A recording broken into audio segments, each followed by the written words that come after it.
ஒருத்தர் ஒரு செங்கலை தூக்கிட்டே திரிகிறார் 3 வருஷமா. 2019 அனைத்து இந்திய அண்ணா திராவிட முன்னேற்ற கழக ஆட்சி நான் முதலமைச்சராக இருந்தேன். அப்பொழுது பாரத பிரதமர் மதுரைக்கு வந்து எய்ம்ஸ் மருத்துவமனையை அடிக்கல் நாட்டினார். அது புரட்சி தலைவி அம்மா மத்திய அரசு வைத்த பிரதான கோரிக்கை. எய்ம்ஸ் மருத்துவமனை வந்தா நம்முடைய தமிழ்நாட்டு மக்களுக்கு தேவையான மருத்துவ சிகிச்சை கிடைக்கும் என்ற ஒரு நல்ல எண்ணத்தின் அடிப்படையில் புரட்சி தலைவி அம்மா அவர்கள் உயிரோடு இருந்த பொழுது, தமிழகத்துடைய முதலமைச்சர் இருந்த பொழுது மத்திய அரசில் கோரிக்கை வைச்சாங்க. அம்மா மறைந்தாலும் நாங்கள் தொடர்ந்து மத்திய அரசை வலியுறுத்தி அழுத்தம் கொடுத்து 2019 மதுரையிலே பாரத பிரதமர் அவர்கள் வந்து அடிக்கல் நாட்டினாங்க. நான் முன்னிலை வைச்சேன். அப்போ நாடாளுமன்ற தேர்தல் திமுக கட்சியை சேர்ந்தவர்கள், கூட்டணி கட்சியை சேர்ந்தவர்கள் 38 பேர் வெற்றி பெற்று நாடாளுமன்றத்துக்கு சென்றாங்க. கொண்டு வந்தது நாம், அதை நிறைவேற்ற வேண்டிய கடமை திமுக உடையது.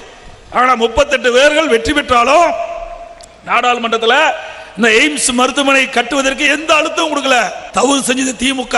அதை மறைப்பதற்கு ஊரூரா செங்கலை தூக்கி கொண்டு விளம்பரம் செய்கின்ற ஒரே நபர் விளையாட்டுத்துறை அமைச்சர் திரு ஸ்டாலின் தான்.